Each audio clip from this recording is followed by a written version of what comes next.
kami dari kelompok 5B ingin memaparkan tentang induksi jaringan vaskular oleh auxin. Di sini pertama-tama langsung aja kita masuk ke materinya. Pengenalan dulu nih di sini, yaitu ada hormon-hormon tumbuh. Di sini tuh hormon tumbuh itu di mana sih? Yaitu untuk kayak kontrol pertumbuhan, terus perkembangan dan untuk para tumbuh. Nah, konsep dan definisi hormon tumbuh itu langsung aja. Yang pertama itu ada senyawa yang sintesis secara alami oleh tumbuhan.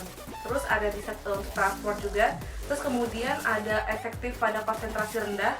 Terus ada perlu spesifikasi reseptor yang dapat mengikat senyawa tersebut. Terus kemudian juga keberadaan satu jenis hormon seringkali mempengaruhi sintesis atau aksi hormon yang lain. Terus kemudian di sini juga ada senyawa kimia yang disintesis secara alami oleh tumbuhan, yaitu disintesis pada salah satu bagian tubuh. Terus kemudian dapat menimbulkan efek pada konsentrasi yang sangat rendah. Terus kemudian perlu adanya transport dari tempat dari sintesisnya tersebut. Nah, terus kemudian juga ada aksi terjadi pada jaringan atau sel yang sama atau berbeda dengan tempat sintesisnya. Terus kemudian juga dapat membawa sinyal yang mengendalikan pertumbuhan dan perkembangan pada tanaman tersebut. Nah, di sini itu pengendalian aktivitas hormon itu ada dua. Yang pertama itu ada konsentrasi, terus kemudian ada sensitivitas. Nah, yang pada ingin mengulas sedikit pada konsentrasi hormon pada lokasi tertentu tergantung pada pertama kecepatan sintesis, terus kedua degradasi, terus ketiga juga ada transport ke target sel tersebut. Terus kemudian yang terakhir ada konjugasi atau seringkali bersifat reversibel. Selanjutnya, faktor lingkungan sangat berpengaruh terhadap konsentrasi hormon, yaitu dengan hormon mengintegrasi sinyal lingkungan dan mendistribusikannya ke bagian tubuh tumbuhan, sehingga pada bagian tumbuhan tertentu konsentrasi hormon lebih tinggi.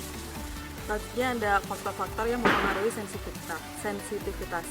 Yang pertama itu ada genotip, yang kedua ada proses, jaringan, umur dan tingkat perkembangan tanaman, kondisi fisiologi, serta ada tidaknya hormon lain. Berikut chart mekanisme sensitivitas hormon. Selanjutnya ada beberapa kemungkinan cara kerja hormon. Yang pertama, hormon bekerja pada membran sel, memfasilitasi substrat atau ion atau cairan tertentu menembus membran sel lebih cepat. Selanjutnya, melepas substrat terikat sehingga dapat terjadi reaksi enzimatik lebih cepat.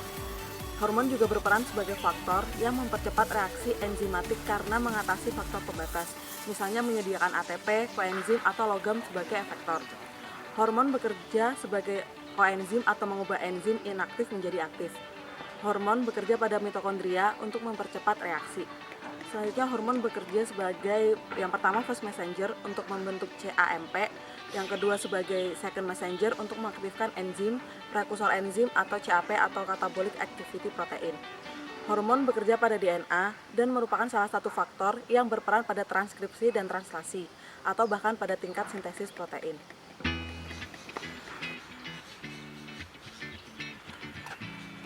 Ya, kali ini kita akan membahas tentang auxin. Isolasi auxin dari tumbuhan tinggi diperoleh pada tahun 1946 menggunakan metode mass spectrometry. Pada tahun 1972 menggunakan 15.000 potongan ujung koleoptil tanaman jagung.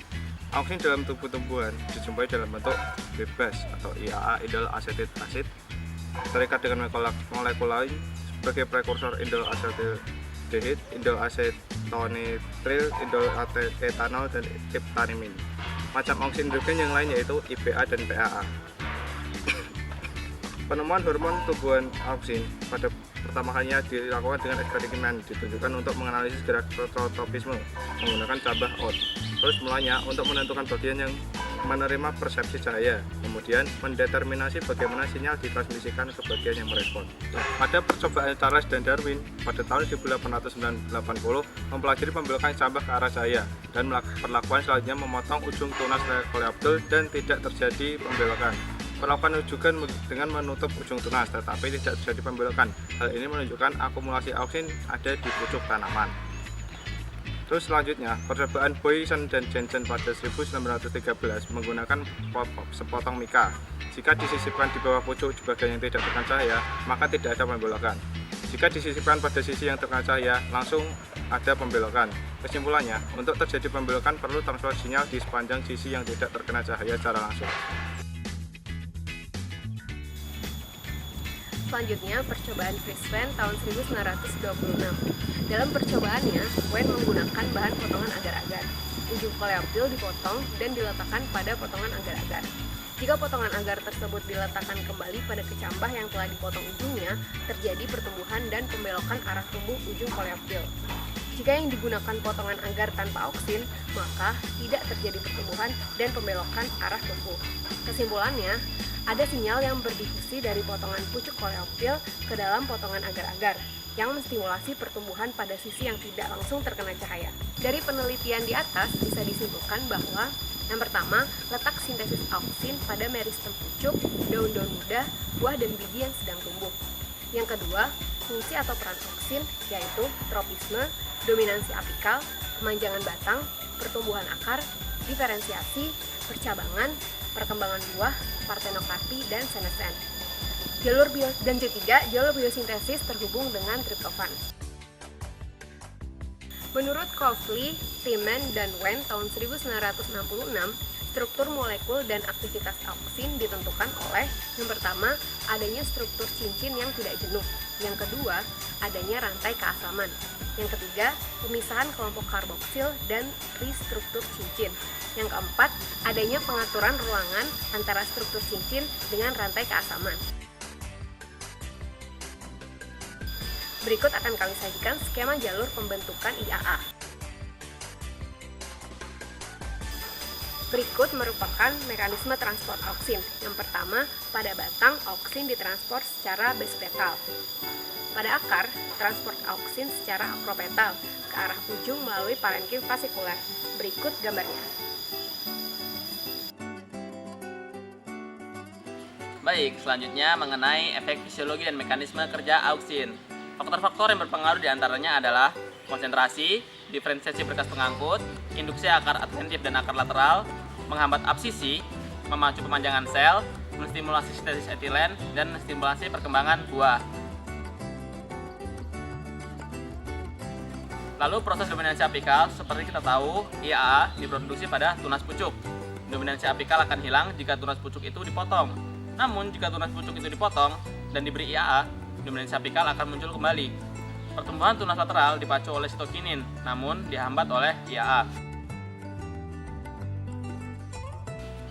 Berikutnya adalah diferensiasi berkas pengangkut.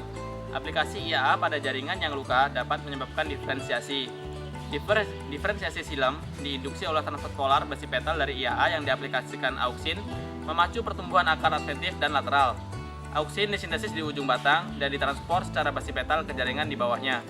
Suplai auksin yang mencapai daerah subapikal atau di bawah ujung batang atau koleoptil diperlukan untuk melanjutkan elongasi sel-selnya.